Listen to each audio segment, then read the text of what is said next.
Bom dia, boa tarde, boa noite aos internautas que nos acompanham neste programa Nano Alerta. Hoje no seu número 91.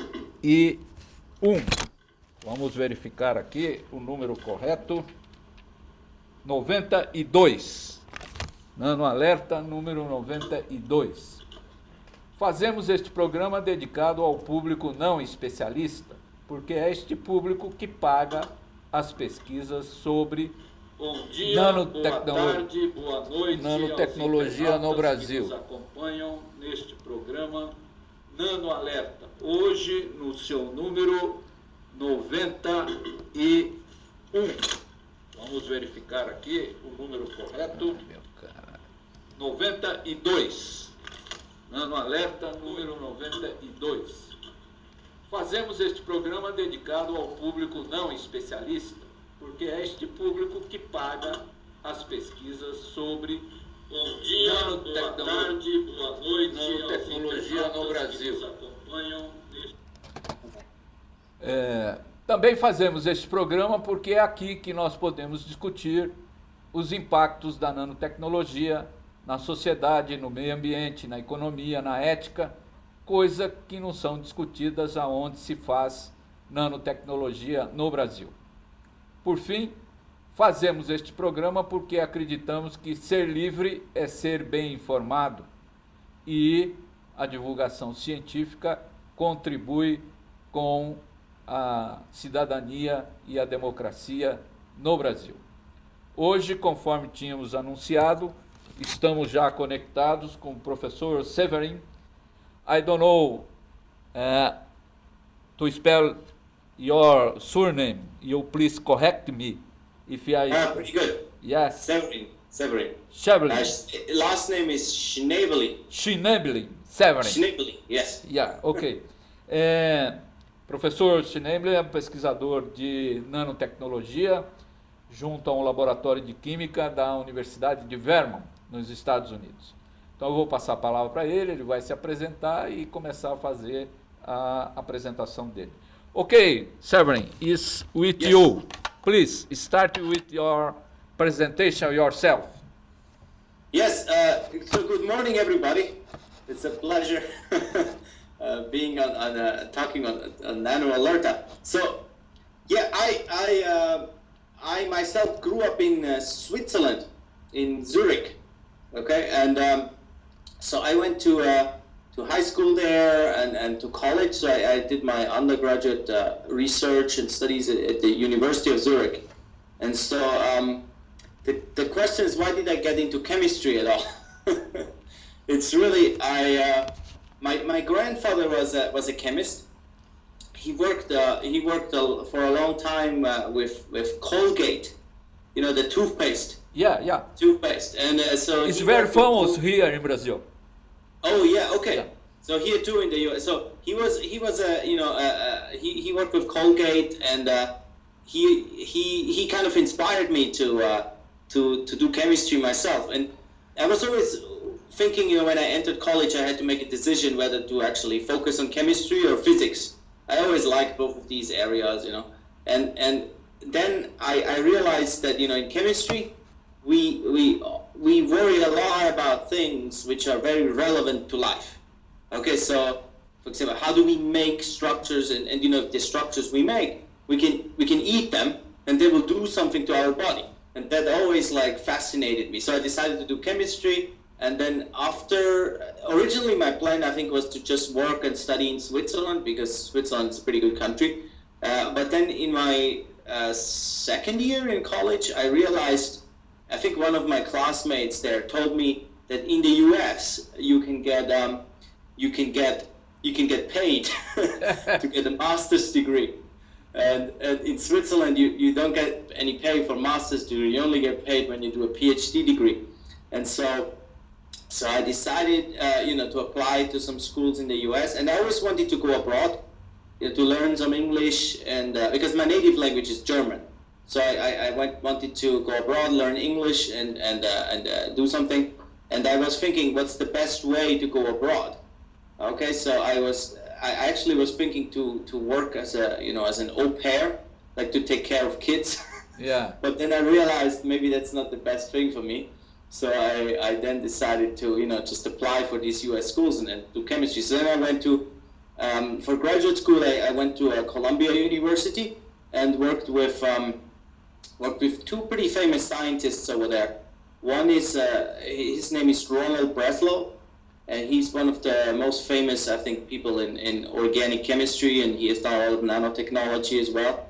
So we did a couple cool things together. So we looked at, for example, how single molecules, like just single molecules, we can hook them up to two electrodes with gold and conduct electricity through them to kind of make nanowires which are extremely small, only as small as one molecule. So that's what I did mostly in graduate school, and I also worked with another professor at Columbia University in New York, right, who was Richard Friesner. And he has a company which is focused on computer modeling. So I basically learned both of these skills, which I'm using now in my research. And so after that, I then moved to Northwestern University in Chicago. And there I did a postdoctoral research with Fraser Stoddard. And so he's one of the most famous nanotechnology people out there. Professor Stoddard, he was knighted, by the Queen in England, kind of, like Newton was. Mm-hmm. So he has done a lot of really cool things with molecular machines and motors and things like that. So basically, yeah, I worked with him for 3 years. We published some papers, and then I moved on to the University of Vermont. So why did I move to Vermont? Basically, it's a very nice place, and it's a good place to get started. They give me a very good startup package here, so I have enough resources, get things off the ground. And then the other thing is my wife, Professor Junning Lee, she is also working in chemistry, so as a professor, so they hired both of us, which was very good, and so we are both very happy here. Very good. That's where we are now. So I'm starting my research group. We have about 4 or 5 graduate students, a couple undergraduate students, and I have one postdoctoral fellow. And so it's a very interactive environment where we are, we can do whatever we want as long as it's interesting, and we can get money for it. Okay. He can start you with your presentation. The slide is in the screen. Mm-hmm. The first slide. Oh, the first one. Okay. So basically, this is like a title slide. Yeah. Right. So I want to tell you guys today a little bit about how we can build sophisticated large structures. Okay. And I'm going to give you, first on this slide, there's 2 things shown we are currently working on. One, is this kind of nanoscale clamp, which binds around other things, and then something can bind inside. It's a little bit like a wrench, okay? And the other thing we're working on is putting the building blocks together in a different way to get like helical structures, which are only, which can never unfold, but they have cavities inside. So it's more like a spring. Molecular spring, to kind of use them. We're planning to use this, for example, in helmets to make helmets which are good to absorb shocks and help soldiers to not get injured. So I think we can move on to the next slide. Next slide is in the screen. Okay, great. So here I kind of want to motivate a little bit of my general vision of what is. What happens with chemistry, right, and with nanotechnology in general, and where we are going with all of this. So it's kind of, on this slide here, on the left, I'm showing structures made by biological structures, and on the right, I'm showing completely synthetic things, which have been made, and then in the middle, we have it's called DNA nanotechnology, and so. Basically, these structures, when you look at this, in my view, biology is much better at building things than chemists are, or nanotechnology. can do, synthetic nanotechnology can do. So we have DNA nanotechnology, which is in the middle, which is really, really cool, but it's very expensive to do. And so on the right, there are some structures we have, not me, but other people, other chemists have made. Okay. And they are, why is very expensive? Oh, the DNA nanotechnology? Yeah. If you look up prices, people sell DNA on a nanogram, micrograms. Like if you want well-defined DNA, you need to purify it. It's mostly, also the thing. So you can amplify the DNA, right? But it's basically you are adding the components you're adding are still fairly expensive. So it's very useful, for example, to do PCR, right, for medical purposes, where you don't need very large amounts of material. But we can, if you buy DNA, it's always very small amounts if you work with them, like milligrams. And you have only few industry that can sell it for you or not? Oh, the DNA? Yeah. You can. So some of the DNA you can also get out of living organisms, right? Mm-hmm. So you can, and some of the DNA nanotechnology, like the DNA origami, for example, does that. So they just isolate the DNA from a virus. So that's not that expensive, but still, then you still need the other pieces to put it all together. I think the expensive part is to purify it. Yeah. Because you get the DNA and you get a lot of other stuff. To purify. To purify it, it's expensive. Okay. And so basically, the summary of this slide would be, how can we move up on the right side to make completely new structures which are, getting as sophisticated and can do things like the biological structures can do, or maybe other things which biological structures cannot do yet, right? So one thing, for example, is the biological structures, including DNA, they adopt these well-defined shapes when, under certain conditions, like, in water, in aqueous solution, like when you have a certain pH and a certain amount of metal ions present. So it's like, in a living condition, they can adopt these structures. But then when you change the conditions to something completely different, maybe you would want in some industry, maybe in a solar cell or in something else, then it won't be stable anymore. So we need to come up with synthetic structures which can do something similar, maybe in different environments, the different conditions, etc., right? So I think we can go to the next slide, right? Oh, okay. So this, I'm just comparing, structures which currently have been made. Let's say, which again, biological structure, something of the most sophisticated thing out there is the ribosome. Okay, and I'm not sure if you guys know what the ribosome is doing. It's basically taking RNA or whatever, some strand, okay, which encodes proteins, and then it's basically the ribosome is docking onto that strand and moving along it. And while it moves along the strand, it's making protein. So it's a machine which can copy what's already there. Okay, and it builds most of the most important molecules in our cells. Okay, so it's very, very important for life. And so that's a really sophisticated structure which folds up from lots of different pieces. And on the other hand, we have a lot of polymers we make, like polyethylene, right? We put that in like plastic bags and lots of synthetic polymers out there, but they're all very simple. Most of them are just like a chain, random mixture of different chain lengths, and they fold up into some random coils, and so they are much less sophisticated than what nature can do. And the big question is, how do we build structures which have a well-defined shape and well-defined sequence, and which can be made on a reasonably large scale, so that we can do something with it. Okay, so it's mostly a question of how to make these structures. And that's why I'm a synthetic chemist. Yeah, I think this is the central point, how to control the building of structures. Exactly. I think that's my opinion, because once we can make the structures, right, then we can start to study them.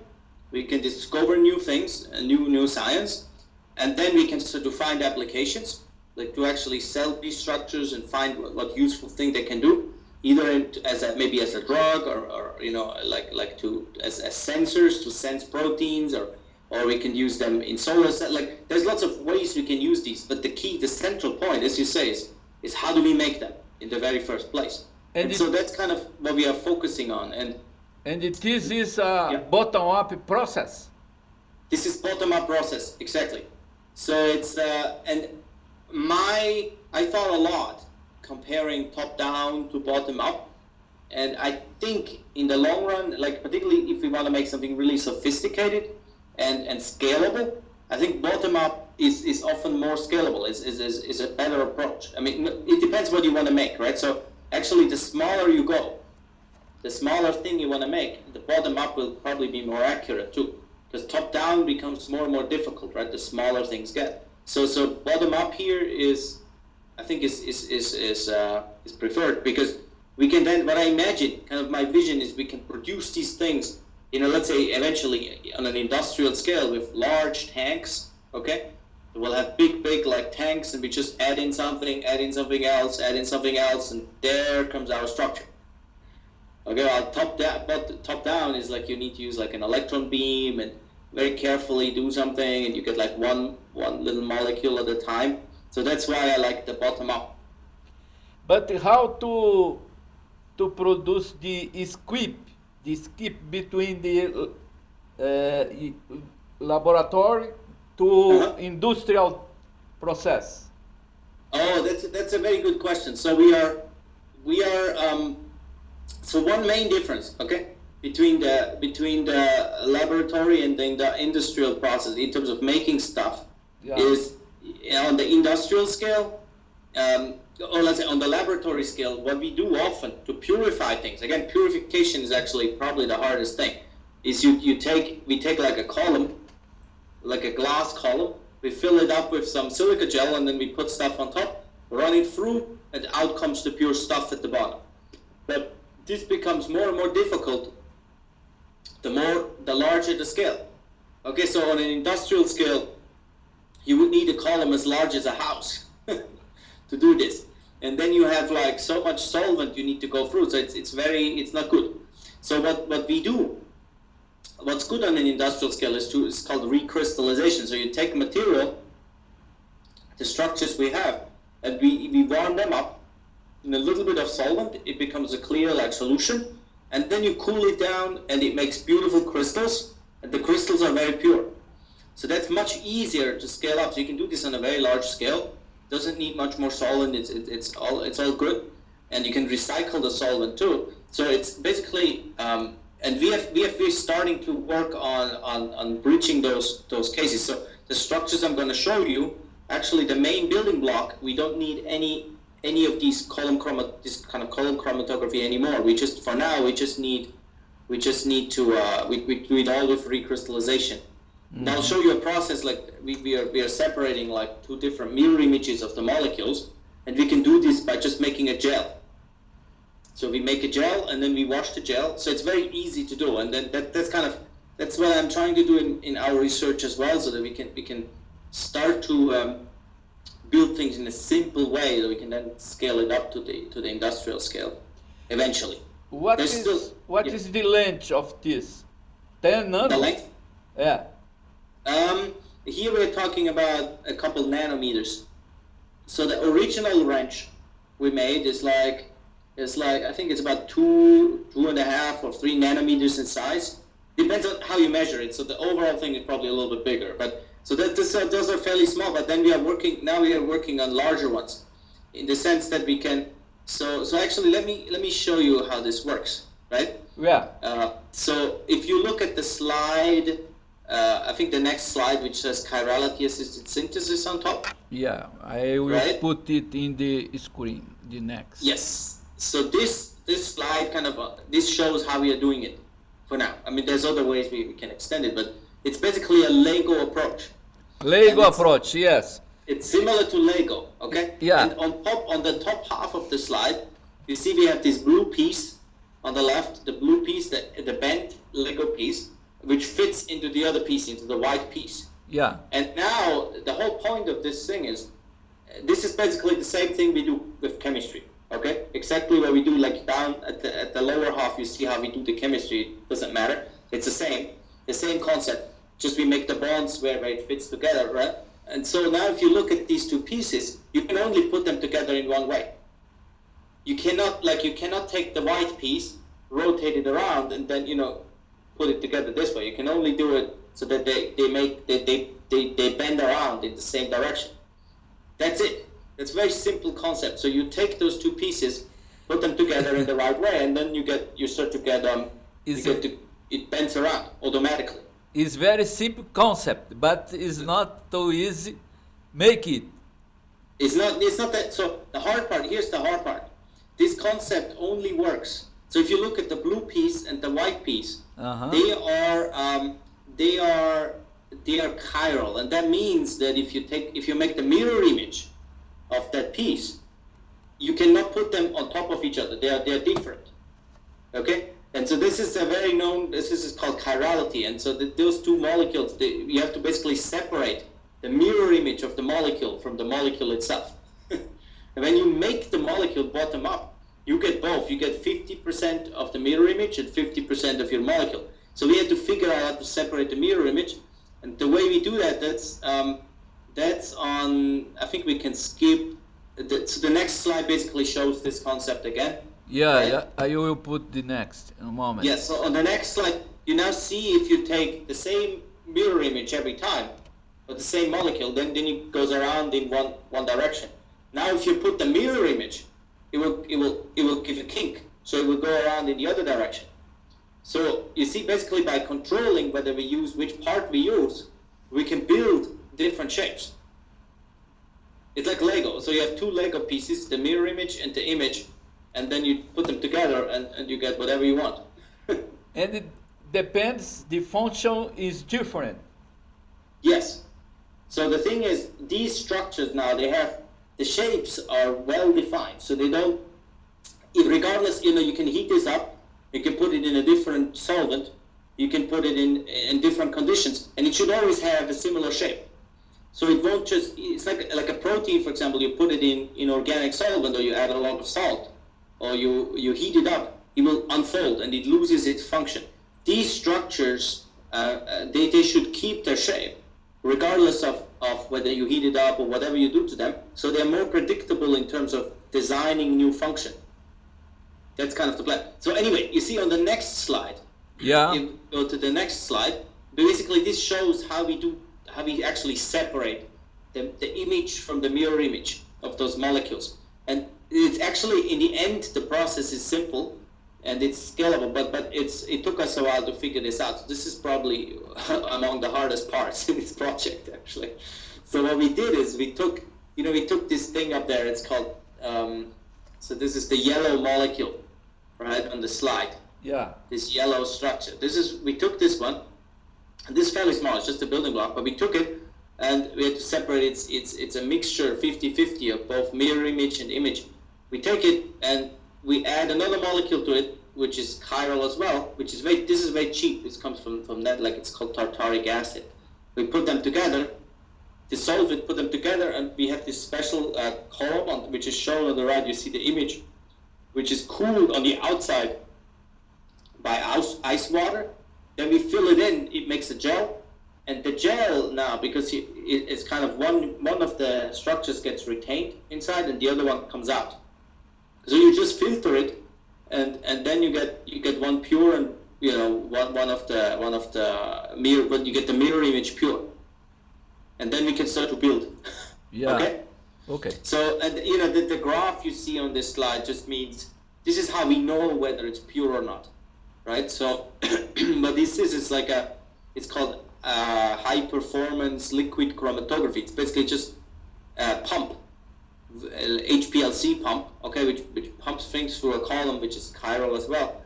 Then we see that we only have one present. You see there's kind of two peaks. There's a tiny little bit left of the other one. So then the next slide, I think we can skip. This is a little bit too detailed about how how we build stuff. And then basically you see, then the next couple of slides are just how we are building these. So we can now take that we have both pieces, we can put them together, right? We can pretty quickly build large structures. So for example, if you go to the slide which says initial couplings to form a strip on top, I think it's like 3 slides down. Yes, it's this. You got that one? Yeah. It So says you see VCD assign absolute configurations. Oh yeah, okay. So go to the next one. Next one. And then one after that. Is a synthesis of cast Lego. Yes. Okay. So one after that one. More one. Yeah. Is That one, okay. Initial coupling. Yes, exactly. Yeah. So this one now actually shows how we couple them together, right? And you see that actually the way it's drawn, you can already see how it fits. You see that this is the same thing we showed earlier with the actual Lego pieces, right? The white and blue pieces. And so we have a piece in the middle, right? This is number 3, and then it couples with 2 of the number 2 molecules. Yeah. Right? And you see then when you do this, in one step you get number 4, which is already very big structure there. Okay? Yeah. And then we can do this, if you go to the next slide, we can do this now exponentially, which means, we couple 2 things. So are you in the next one? This is called iterative exponential growth. But what is the meaning of 76 combined? Oh, okay. So in this case we get this number 4, right? Yeah. And the other thing which happens, that's the only in this case, we get 2 of the 2s coupled together, right? Okay. So that's this number 5. Okay. So basically, that means if you everything together, I think the actual number 4 you make 4 and 5, and together they form in 76%. Okay. Okay, but so the number 2, the next slide shows the number 5, basically which is 2 of the 2s together, right? We can use that again to make even larger structures. Yeah. Right. So if we go to the next slide. Is the next slide? A moment, please. You put it. Okay. The next is play Lego with nanometers. Yes, I think we skipped one, but that's okay. So this one is good. So this slide now, right, shows, so this is what we are working on right now. So this hasn't been, it's not really published yet. So what we can do now, you see, this is the kind of what we like about the method is you can, before we took the piece number 2, right, which is the same one here now. I mean, the head is a little bit different. So now here it's just a phenyl group. That's okay. So we have this piece, and we couple it with the mirror image. So that's the blue part. Yeah.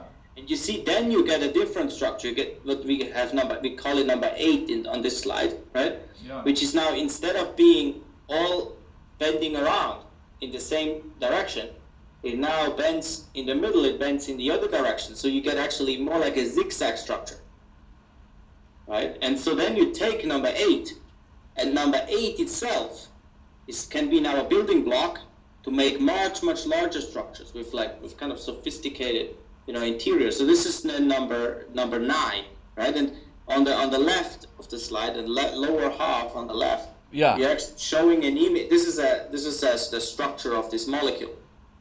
So you see, it has the blue parts which point inside, yeah, and the white parts which point outside. So we are starting to do a collaboration now with some people in the medical school, because on the outside, if the white part is like hydrophobic, so like greasy, okay, and the inside we can make it hydrophilic. Then, actually the reverse. So outside we want to be hydrophilic, so it likes to be in water, and the blue part we will make hydrophobic, so it's like greasy. Then what we can do is we can combine it with lipids, like what we have in the cell membrane, and these lipids will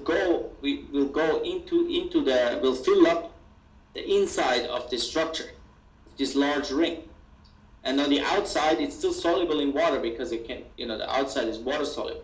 So then that means we can use these things now to put in proteins which sit in the membrane of the cells. And so that's why people are interested in that, because these proteins, they transport signals through the cell. They're very important to study to find treatments for diseases. And so that's we are thinking to use this as a tool to basically study those proteins. And yes, okay. So this is how we can. You see how we do this is basically we take one thing. We have a couple different building blocks. We put them together in different ways, and we get a lot of different structures, which we know exactly what shape they have, and then we can design them to have certain function. Right, so we can go to the next slide. Yes, bind to the outside of pillar. Yes, so this is just, because this was the first structure, these large structures were the first ones we made with this method, right? We wanted to show that it can do something special, okay? Not necessarily something yet which is, saving the world completely from all the problems, but like doing something which other structures cannot do so easily. And so that's why for this first paper, we took these structures and we added in this other structure, the green structure, which is this a well-known structure, and because it's a cycle, but the green structure itself can actually bind a lot of things inside. Okay, we'll see that later. So basically what we showed is that you can take these clips, the blue one and the pink one, and put at the green structure, and it binds it. Okay, so this is just a model, and how do we know that it actually binds? Right, this is a very good question. How do we know that it binds? What we do is we do something like, it's called spectroscopy. Okay, and I won't go into details. That's on the next slide. Okay, I will put it. Mm-hmm. Next slide is evidence of bind. Exactly. So this is some real data of how we show how it binds. Okay, and you see, in essence, it's so. I'm not gonna go into details of what we do. The way we do this is it's a big magnet, very very giant magnet, like super cool with helium, and so it's a very strong magnet, and it can take some spectrum. So it's kind of the eye of the chemist. Okay, we can see the molecules, kind of indirectly. And so what we do is let's say we take the green part, which is number C in the middle, right? It gives you like a peak. Then you add in the other part, and what happens is all the peaks shift. That means it's binding. It's very simple. And then we can analyze, like by adding it slowly and adding more and more, we can calculate like how strongly it binds, etc., etc., etc. Which is, this is on the next slide, but so let's skip let's go to the next slide, please. Okay. So this just shows us that it's binding 1-to-1. So it means one molecule of the green one is coming together with the blue one to form this complex. Okay. So and on the next slide then is bind from job plots. Exactly. Yes. So this one was this one. So let's skip this. Then go to the next one again, which shows the next one, which is it says complexation constants. Okay. Okay. I will put. Yes. Yes. So here you see now, this is all the evidence that it's actually binding on the outside, right? Because we have to prove that it's really binding on the outside, right? We can't just make up things. So what you see here is that the longer the structure gets, the stronger it binds. And so the binding, every time you add an additional unit, the binding goes up by about a factor of 10. You see, originally we start by about a factor of 100 for the binding constant, then it goes to 1,000, and then about 10,000. So that means the longer the strip goes on the outside, the stronger it binds, which makes perfect sense if it's binding on the outside, right? And so then at the next slide. Okay, I will put it. So you see what is happening. Strip binding regulators. Yes. So now you see here it gets more interesting now because we can now bind these strips, right? Or these wrenches, you can call it a wrench. These ones, they can bind on the outside of the green ring. And by doing that, because the green ring can bind something still in the inside. Okay? That's special about binding to the outside. You don't block the inside. And so what we actually showed then is that when you bind the thing to the outside, the inside wants to bind something stronger than before. So when you bind something, it upregulates the binding inside the strip. So it's there's a lot of proteins which do that too. The way you have a protein, and then something binds to the protein, and it changes the binding of something else. This is how the proteins all regulate things in the body, right? And so this is kind of a synthetic system which is going towards this mimicking this kind of behavior, where by binding something outside, something changes inside, right? And so this is kind of how we came up with this picture of the wrench.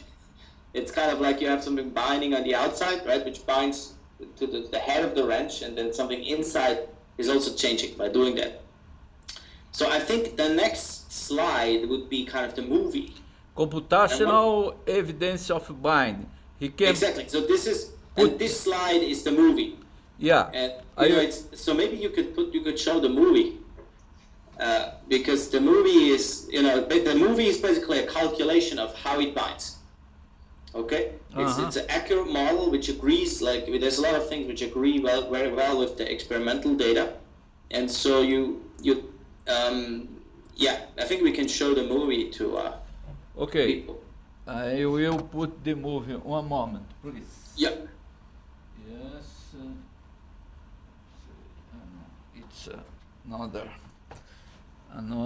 here.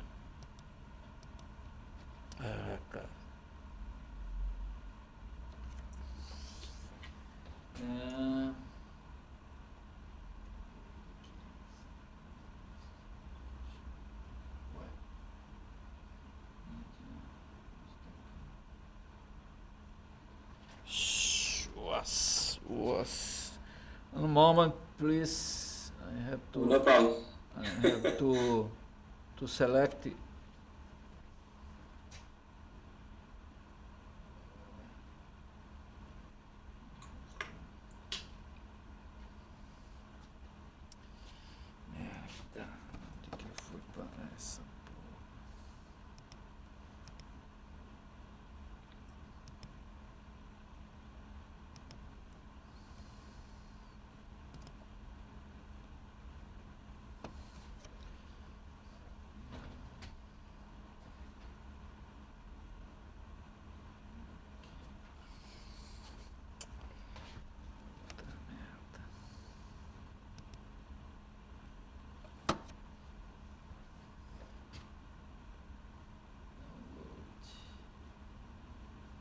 Any luck? No, it's I put in the one place. I have to discover here where is. Oh. Yes. No, I have it. You have it? Okay. One moment.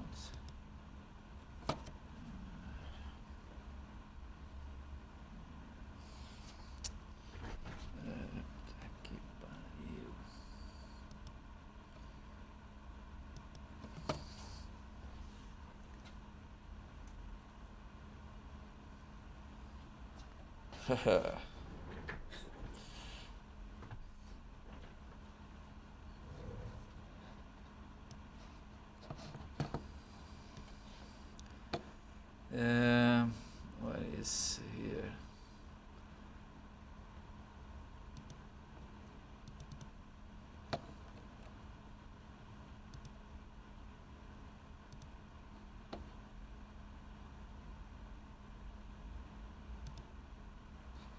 Yes, it's in the screen.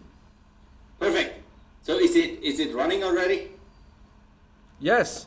Okay, good. So basically, what you see there is in the middle of the screen. This is the inside. Okay, the inner ring. Yeah. Right? And it's centered, so so you don't feel too dizzy. It's actually moving. Everything is moving at all always at the same time, but the computer centered it. So, and then on the outside you see the other ring moving. Or this is the wrench, okay? Or the strip. So this is moving around, and it's just a simulation, which means there's also a lot of solvent which is in the middle, right? Which is not shown, so you don't feel too dizzy. And then the thing is coming, and it's binding. So by now it probably should have bound. Did it? Yeah. Okay. And so once it binds, then it stays there. It doesn't fall off easily anymore.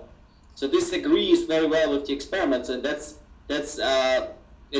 one of the few movies where you directly see the structure bind without needing any constraints or anything. So we just put those things in the computer, and they spontaneously bind without doing anything. And so this simulation, so my wife, Professor Jianing Li, helped us with this. She's an expert in these kind of simulations. Okay. So I think then we can go to the next slide. After computation. Yes. Yes, is this in silico binding? Yes, exactly. So basically, actually, what this slide shows is it's just another. It's kind of taking the data out of the movie and showing it in a graph, right? So on what you see here is, for example, what's plotted here. In the middle, you see the structure of how it binds, right? Where it's just coming in and binding, and then on the right, you see the structure of the bound complex. And then what you see as well on the left axis, basically what we are plotting here is the distance between the center of mass of those two structures. And so originally, of course, it's fluctuating, right? And then when it binds, then it goes to zero. Okay, so and then the other thing is the angle, which actually shows the angle between the two axes in the middle. So what you see is that when it binds, it's straight, so it doesn't rotate inside much. So this angle is kind of 0 degrees. So it's basically just another version of what you see in the movie as well, right? And so then the next slide. The future. Yeah, the future, exactly. Where are we going with this, right? And what we are working on now is basically combining these pieces. First of all, making all the pieces, right? Different size, different shape. So some pieces are now made such that they don't couple in a straight way, but they couple such that when you put them together, you get this helix, which I showed you on the first slide. And again, that helix we are now using. We are using to build like kind of molecular or like nanoscale springs. Okay. But another thing we are doing is making building blocks which are 3-dimensional, so that you don't just get like a strip. You get multiple strips all coming out from a piece, and then it becomes all a 3-dimensional like structure, which we'll try to use for catalysis and things like that. And then the other thing is that you see now by putting different pieces together, we can start to control what's coming off the pieces, and at the same time control the shape. And so that's kind of, so basically it's all about building. How do we build sophisticated structures? That's what we are working on. And so then we can go, maybe I think to the last slide. I just want to thank people. Yeah. This says acknowledgements. Your team. Exactly, my team.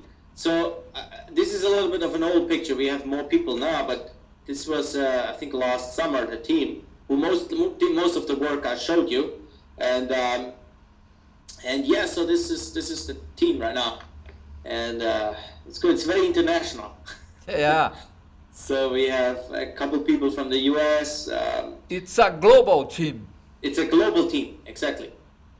Global team.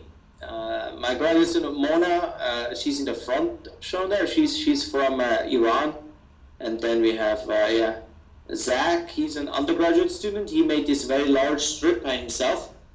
So that's pretty amazing. And then, yeah, so that's the team. Yeah, very good. Young team. Young team, yes. Yeah, yes. Very good. So I think I don't have so much knowledge to make more specific question for you, because I think this is very, very, you have to have knowledge for to do this kind of research. But I have more general. Huh? Sure. Yeah. Sure. So Sure. it's this kind of research is you can admit that is more near to the Eric Drexler concepts. Yeah, in some sense, yeah, I think so.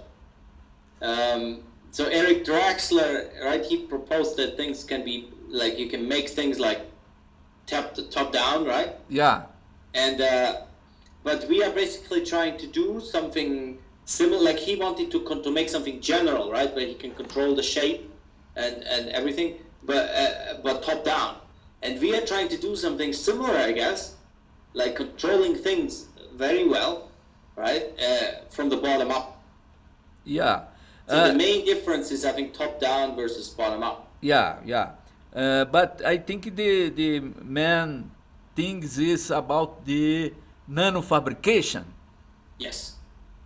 Yes. Huh? How do we control the structure? Yeah. Maybe you can discover one way to do this more easily. Yes, that's what we are hoping for. Because you see, like, technically, okay, it again goes back to what is actually practically possible. So, you know, when I showed you those couplings, right, and for example, making those strips, people have tried that before, but they were using a way which whenever you couple it, you get, let's say, 50% of coupling like happening in the same direction and 50% in the other direction. So half the half. Yes, and so when you do that, and you do like 5 or 6 couplings, in the end what you get out of the structure you want, you get a mixture of lots of different structures, right? Because you get half-half if you do it like randomly, like which was done before we started our thing. Then what you get is every time you get 2 possibilities for every coupling. So that means you get like 2 to the n, you know, 2 to the n structures in the end. I mean, excluding some symmetry things, and then that's a lot of things. And then the question is, how, you know, then the yield of what you get will be very, very low. Like less, if you do, the more couplings you do, the larger your build. You get very, very little out, like maybe 1% or less than 1%. And then the question is, how do you get it pure? To study it and to do something with it, because then you have a mixture of lots of different things, which are all a little bit similar, but they all have different properties, right? So it's very difficult to work with these things if you don't have a method to control exactly how it couples. And I think that's what we did with this so-called chirality-assisted synthesis. We can basically eliminate the other possibility where it couples in the unwanted way. It couples in only one way. And it's a simple concept, like this Lego thing, right? And it requires the additional step of separating out the mirror image. But as we show, we can do that, so that then helps us building these large structures, because it only gives us one way to couple it. Yeah. Does that make sense? And for the industrial process, I think half and a half is not good for. It's not good. No. So you it's have, very bad. Yeah, you have to have more certainty. Huh? Exactly, and so that's what we are doing. We are basically adding the certainty of, you know, controlling how it goes together. And when you have the height control, Yes. You think that you are near that the nature do? No, not yet. Not yet. No. So nature, and we are working on that though. I mean, but nature is extremely good at controlling stuff. Okay, I don't think we are really near yet. The field is still at its beginning, so it will probably take us maybe like 10 years to get anywhere close to a nature, maybe even longer. So the other thing nature can control very well. See, so now we can control the shapes, and nature, and so we can probably control shapes at least and for these kind of structures, we control the shapes very well. But to make them, and we have a way to control how we put them together. But we only, still so far, the structures I showed you, they all have the same building block, right? Like one building block here, another building block here, another building block here, another building block here. So we can control that fairly well. But nature has a way, it can put its building blocks, it can make even larger structures and control the sequence of the building blocks. And that is difficult. So what we are working on is I submitted a proposal for this to work on this, which is basically trying to do what nature does, is that you have a well-defined sequence, like a polymer with a well-defined sequence, and then you copy it. And so you copy it many times. So every time you do copying, you get twice as much. That means we could have a little bit of some fancy structure. We just copy it many times, and we can always exponentially amplify it. So and that's what nature does. Okay, but we are not yet there. Yeah. That will take some time. So that's what we are working on. That's why I'm still working. Still working to go there. Yes. Once we are there, that would be pretty cool. It would be a new way of making materials altogether. So we can control the shape and the structure perfectly. You need special equipment to do this, or this equipment that people who work with nanotechnology has is sufficient? For this, fairly sufficient. I mean, it's nothing too special, which is what I like. So it's actually, so what you need for here is pretty much, it's like, we try to make it simple. So you just mix things together, you add something else. It's kind of like cooking. So, it's like cooking. Yeah. So you just take a bigger pot and you add stuff. And some things you need to do, like you make sure sometimes you can't have air inside. So we have to put it on the argon, like another gas. But that's kind of common equipment people have. So it's just flasks, and you stir it, you kind of heat it to a certain temperature, wait for a while, then you take it, and then we have some good purification equipment, but again, the major steps we try to make so you don't need to use this special equipment. Okay. You have some startup company in your laboratory or not? Not yet. We're working. We got some.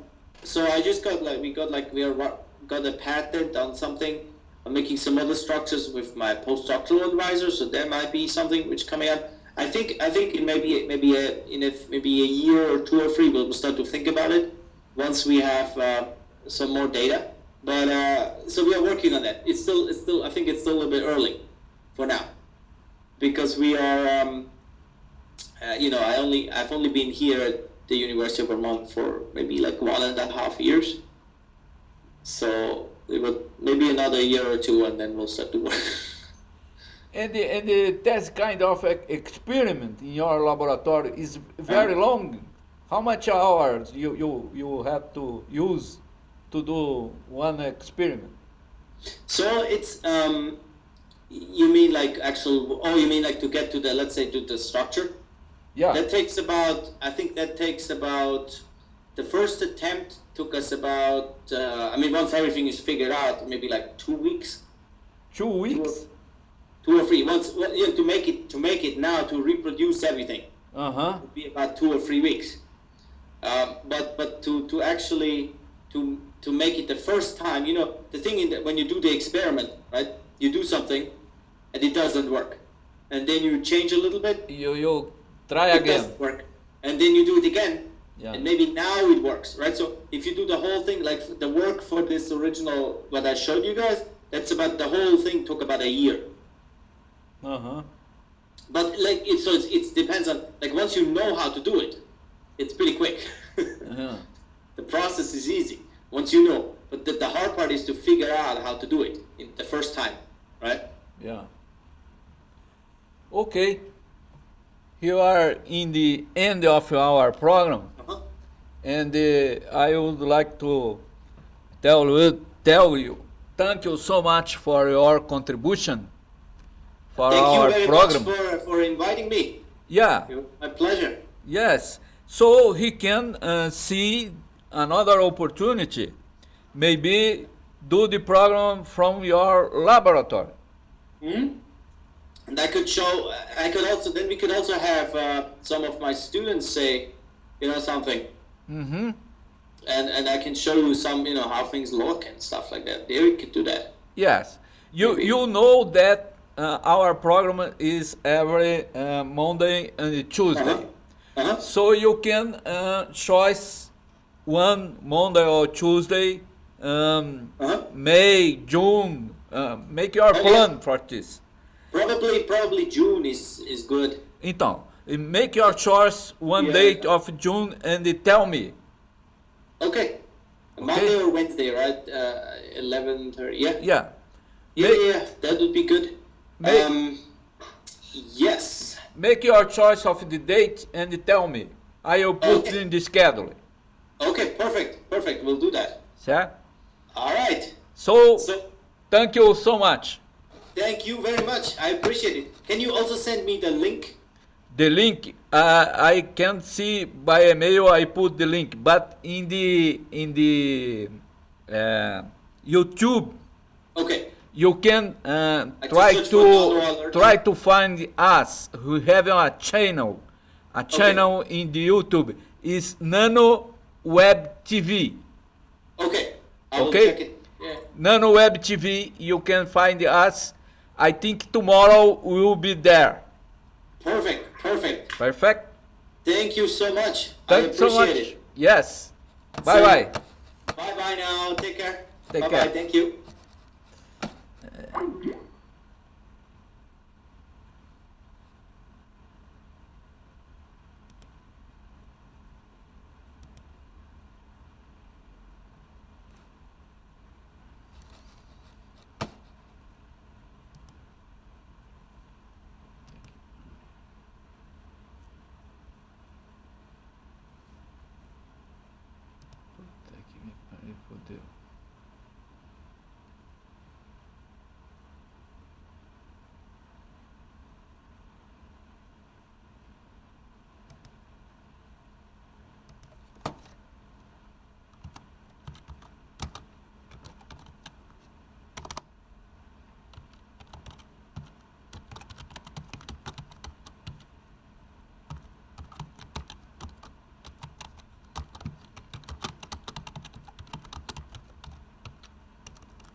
Cadê o porra do negócio aqui?